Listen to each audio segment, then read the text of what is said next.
সাভারে এনসিপির জুলাই যাত্রা কর্মসূচির সমাবেশ চলাকালে ককটেল বিস্ফোরণের ঘটনা ঘটেছে। এ ঘটনায় সমাবেশস্থলে সাময়িক আতঙ্ক ছড়িয়ে পড়ে, তবে আইনশৃঙ্খলা বাহিনীর দ্রুত হস্তক্ষেপে পরিস্থিতি নিয়ন্ত্রণে আসে।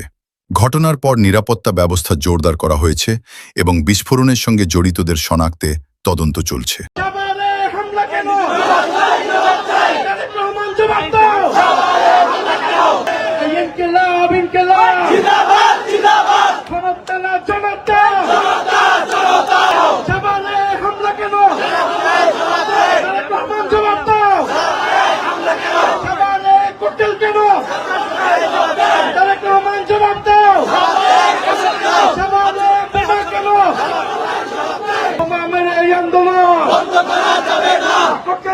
আন্দোলন